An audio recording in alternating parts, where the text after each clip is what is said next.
بسم اللہ الرحمن الرحیم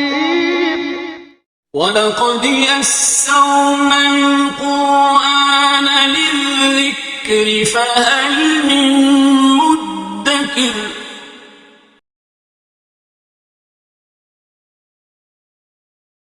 بالله من الشيطان الرجيم بسم الله الرحمن الرحيم ومن يقتل مؤمنا متعمدا فجزاؤه جهنم خالدا فيها وغضب الله عليه ولعنه وأعد له عذابا عظيما صدق الله العظيم وَمَن يَقْتُلْ مُؤْمِنًا مُتَعَمِّدًا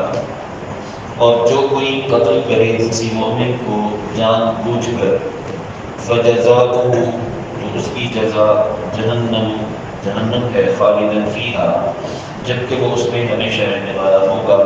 وَغَضِبَ اللَّهُ عَلَيْهِ اور اللہ کا اس پر غضب ہوگا وَلَعْنَهُ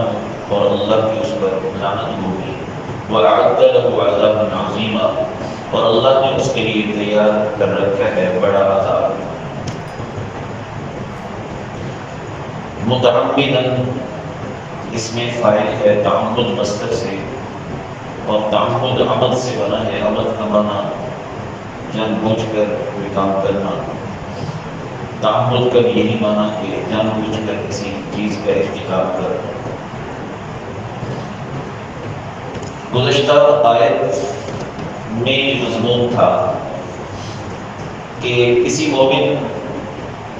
کے لیے اس کی گنجائش نہیں کہ وہ کسی مومن کو قتل کرے الا یہ کہ غلطی سے قتل ہو جائے اور کوئی کسی مومن کو اگر غلطی سے قتل کر دے تو اس کے ذمہ ہے کیا تو فرمایا گیا تھا تحریر رقبۃ مؤمنہ ایک مومن غلام آزاد کرنا ودیت مسلمۃ الی اہلہ اور دیت ادا کرنا جو کہ مقتول کے ورثاء کے سپرد کی جائے ساتھ دو اور صورتوں کا حکم بیان کیا گیا تھا کہ اگر وہ مومن جو قتل ہوا ہے خود تو مومن ہے لیکن اس کا تعلق کسی کافر قوم اور قبیلے سے ہے تو پھر بھی دیت تو نہیں ہوگی البتہ مومن غلام کو آزاد کرنے والا کفارہ ضرور ہوگا اور یہ بیان کیا گیا تھا کہ اگر مقتول مومن کا تعلق کسی ایسی قوم قبیلے سے ہے کہ وہ قوم قبیلہ ہے تو کافر لیکن مسلمان قوموں کے درمیان معاہدہ ہے تو وہاں بھی دونوں چیزیں ہوگی یعنی دیت بھی ہوگی اور کفارہ بھی ہوگا اور کفارے میں یہ بتایا گیا کہ اگر کوئی شخص مومن غلام کو آزاد کرنے والا کفارہ نہیں ادا کر سکتا تو اس کا متبادل ہے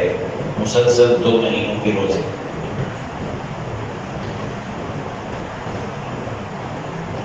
اس کی کچھ تفصیل کہ مومن غلام کو آزاد کرنے کی یہاں شرط لگائی گئی ہے چنانچہ اس سلسلے میں ایک حدیث ہے کہ ایسی ہی صورتحال میں قتل خطا میں مومن غلام کو آزاد کرنے کی ضرورت پیش آئی تو ایک صاحب ایک غلام کو آپ صلی اللہ علیہ وسلم کے سامنے لے کر آئے کہ میں یہ غلام آزاد کرنا چاہتا ہوں لیکن مجھے کیسے پتہ چلے کہ یہ واقعتاً مومن ہے تو رسول اللہ صلی اللہ علیہ وسلم نے اس سے 3 سوال کیے اس غلام سے غلام کا ایک وادی تھی 3 سوال کیے ایک سوال یہ کیا کہ کیا تم اس بات کی گواہی دیتے ہو کہ اللہ کے سوا کوئی معبود نہیں تو اس نے کہا کہ ہاں میں اس بات کی گواہی دیتا ہوں آپ صلی اللہ علیہ وسلم نے سوال کیا کہ تم اس بات کی گواہی دیتے ہو کہ میں اللہ کا رسول ہوں تو اس نے کہا کہ ہاں میں اس کی گواہی دیتا ہوں کہ آپ اللہ کے رسول ہوں آپ نے سوال کیا کہ تم اس بات کی گواہی دیتے ہو کہ آخرت بھی ہے مرنے کے بعد دوبارہ زندہ ہونا ہے اس نے کہا کہ ہاں میں اس بات کی بھی گواہی دیتا ہوں تو آپ صلی اللہ علیہ وسلم نے فرمایا کہ ہاں ٹھیک ہے، اس کو آزاد کر دو، یہ مومن ہے۔ تو یوں آپ نے اس کا امتحان لیا۔ یہ ہے کفارہ۔ کفارہ دراصل اللہ کے حکم کی پامالی کے بدلے میں ہوتا ہے۔ چنانچہ کسی مومن کو قتل کرنے میں جہاں حق العبد پامال ہوا ہے، وہاں حق اللہ بھی پامال ہوا ہے۔ یعنی کسی مومن کی جان لے لینے میں جہاں ایک بندے کا حق مارا گیا ہے اور بندہ بھی مطالبہ رکھتا ہے اپنے قتل کے بدلے کا، تو اسی طرح کسی بھی مومن کی جان کو جو عصمت دی ہے وہ اللہ نے دی ہے، جو احترام دیا ہے وہ اللہ نے دیا ہے۔ تو کسی مومن کو قتل کرنے میں اللہ کے دیے ہوئے احترام کی بھی پامالی ہے، لہذا حق اللہ کے حوالے سے کفارہ ہوگا اور حق العبد کے حوالے سے قصاص یا دیت ہوگی۔ تو یہ غلام آزاد کرنے والا کفارہ یہ حق اللہ کی پامالی کی وجہ سے ہے۔ اور اگر مومن غلام دستیاب نہیں ہو رہا یا مومن غلام کو آزاد کرنے کی طاقت ہمت نہیں کسی میں، تو متبادل کے طور پہ بتایا جا رہا ہے 2 مہینوں کے لگاتار روزے۔ چنانچہ لگاتار کی قید ہے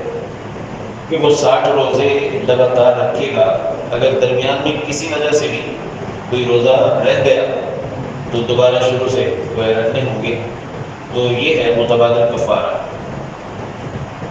جہاں تک بات ہے دیت کی، تو دیت ایک مالی معاوضہ ہے، اور جیسے کل عرض کیا گیا کہ دیت میں 100 اونٹ ہیں بنیادی طور پر، یا ان کی قیمت، اور اس میں متبادل اگر دراہم و دنانیر میں کفارہ ادا کیا جانا ہو تو 1000 دینار یا 10,000 درہم رکھے گئے تھے خلافت راشدہ میں۔ تو آج جو بھی اس کی قیمت بنتی ہوگی 1000 دینار کی یا 10,000 درہم کی یا 100 اونٹوں کی، وہ گویا دیت قرار پائے گی۔ اور دیت یہ قتل خطا میں آتی ہے، جیسا کہ اس آیت کا یہی مضمون ہے کہ خطا اگر قتل کر دیا گیا کسی کو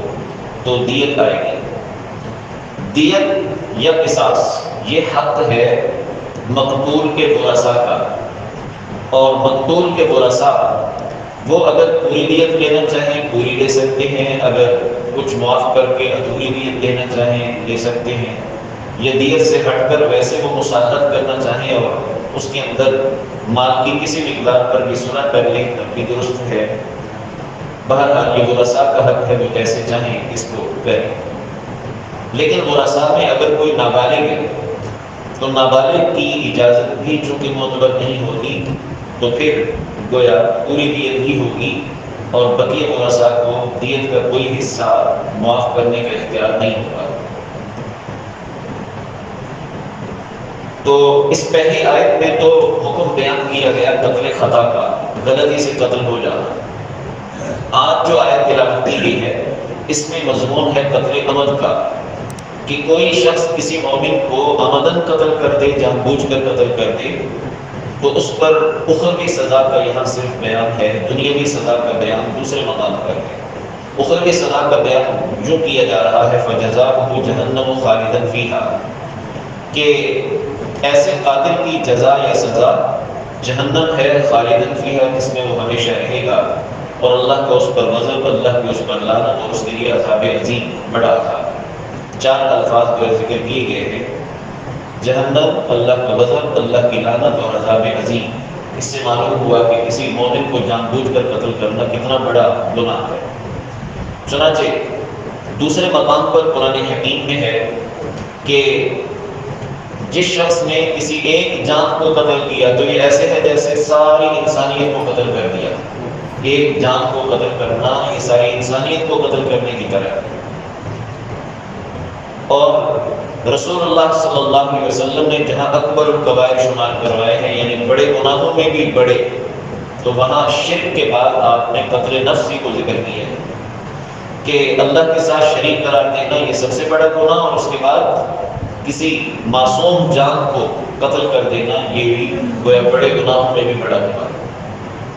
اور رسول اللہ صلی اللہ علیہ وسلم نے جو خطبہ حجۃ الوداع ارشاد فرمایا تو اس میں بھی یہ تاکید فرمائی کہ میرے بعد تم ایسے کافر مت بن جانا کہ تم میں سے بعض کی گردنوں کو مارنے لگے، تم میں سے بعض کی گردنوں کو مارنے لگے۔ اور یہ بھی ارشاد فرمایا کہ کسی بھی مومن کی جان اور اس کا مال اور اس کی عزت و آبرو یہ تم پر ایسے ہی حرمت رکھتے ہیں جیسا کہ اس دن کی حرمت، اس شہر کی حرمت، اس مہینے کی حرمت۔ تو اس لیے کسی بھی جان کا احترام بڑا ضروری اور اہم ہے، اور کسی معصوم جان کو مار ڈالنا یہ بہت بڑا جرم ہے اور گناہ ہے۔ تو اس لیے یہاں اس کی بڑی سزا بیان کی جا رہی ہے۔ البتہ اس میں خالداً فیہا کہ ایسا شخص ہمیشہ جہنم میں رہنے والا ہوگا، اس حوالے سے یہ کہا گیا ہے کہ اگر تو اس نے مومن کو قتل کیا اور مومن کے قتل کو حلال سمجھ کے کیا تو پھر تو وہ گویا مومن کے قتل کو حلال سمجھنا یہ کفر میں آ جاتی ہے بات، تو جب کافر ہو گیا تو پھر ہمیشہ کی جہنم۔ لیکن اگر مومن کو قتل کیا جان بوجھ کر، لیکن اس قتل کو حلال نہیں سمجھتا تھا، حرام نہیں سمجھتا تھا، لیکن کر دیا تو اس پر جہنم کی سزا ہے، لیکن خالداً فیہا اپنے حقیقی معنی میں نہیں ہوگا کہ ہمیشہ ہمیشہ یہ شخص جہنم میں رہے۔ ہمیشہ جہنم میں رہنا صرف کفر اور شرک پر ہے، اور کسی قاتل کا ہمیشہ جہنم میں رہنا جو یہاں مذکور ہو رہا ہے تو اس سے مراد ہے طویل عرصہ جہنم میں رہنا۔ اب آئیے اس بات کی طرف کہ قتل کی کتنی قسمیں ہیں اور ان پر کیا کچھ سزائیں ہیں اور کیا ان کے احکام ہیں۔ قتل کی بنیادی طور پر 5 قسمیں بتائی گئی۔ نمبر 1 قتل عمد، جان بوجھ کر قتل کرنا۔ نمبر 2 قتل شبہ عمد، یعنی جان بوجھ کر جو قتل کرنا کہلاتا ہے اسی کی ایک چھوٹی شکل۔ اور نمبر 3 قتل خطا، کہ غلطی سے قتل کر دینا۔ نمبر 4 قتل جاری مجرا خطا، یہ بھی خطا کے قریب۔ اور نمبر 5 ہے قتل بالسبب۔ ان میں سے جو قتل عمد ہے قصاص صرف اسی میں ہے، قتل عمد میں۔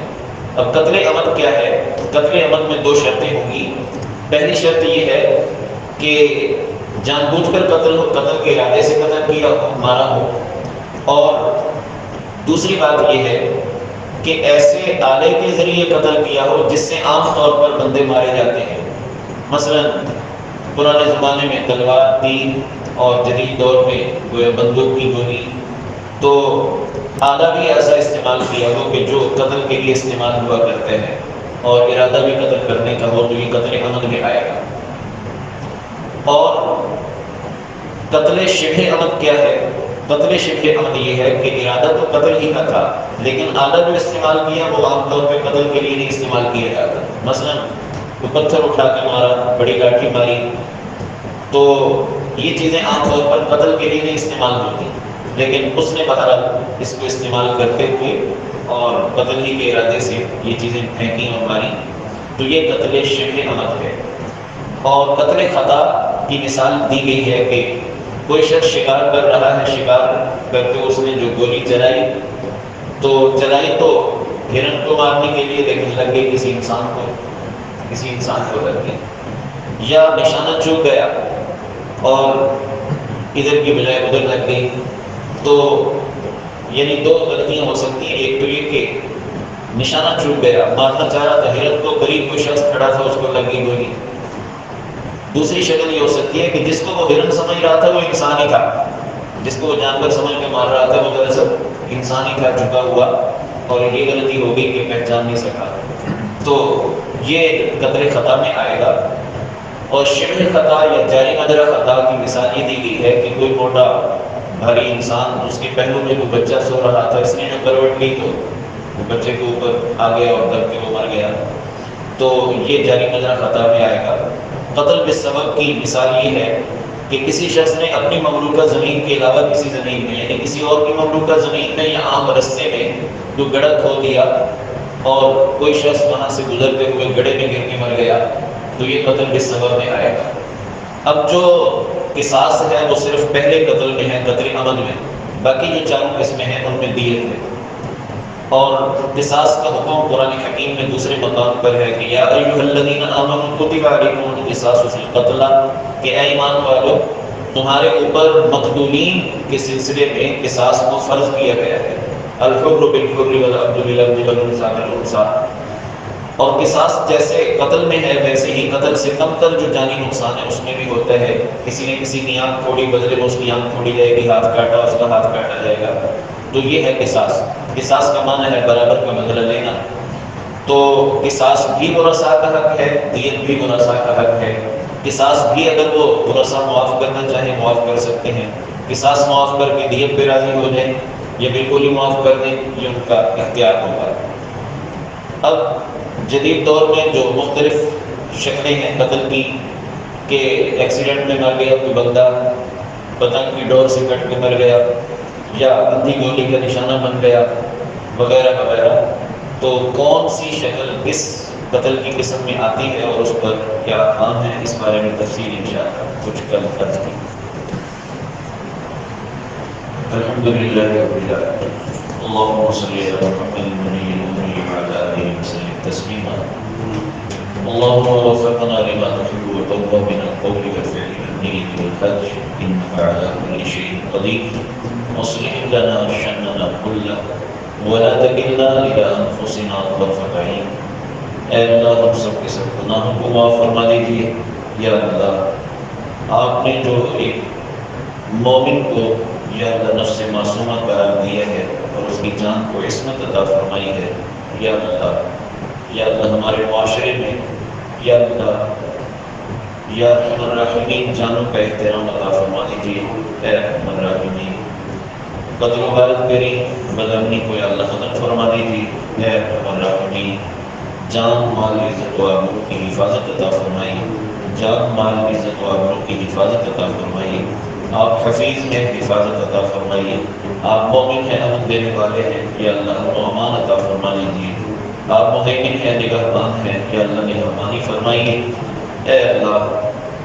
مومن کو مومن کا احترام عطا فرما دیجیے۔ اے ارحم الراحمین ایک دوسرے کے حقوق کی ادائیگی کی فکر اور توفیق عطا فرمائیے۔ یا اللہ جہاں جہاں بھی مسلمان ظلم و ستم کا شکار ہے، یا اللہ ان کو نجات عطا فرمائیے۔ اے ارحم الراحمین یا ارحم الراحمین کشمیر، فلسطین، عراق، افغانستان، شام، برما اور انڈیا کے مسلمانوں کی حفاظت فرمائیے۔ اے ارحم الراحمین ہماری مشکلات کو آسان فرما دیجیے، باران رحمت عطا فرما دیجیے، باران رحمت عطا فرما دیجیے۔ جولستان کے مسلمانوں کی پانی کی قلت والی مشکل کو یا اللہ دور فرما دیجیے۔ اے اللہ دور فرما دیجیے، یا اللہ پیاسوں کو سیراب فرما دیجیے۔ ربنا تقبل منا انك انت السميع العليم وتب علينا انك انت التواب الرحيم، وصلى الله تعالى على خير خلقه محمد وآله وأصحابه أجمعين برحمتك يا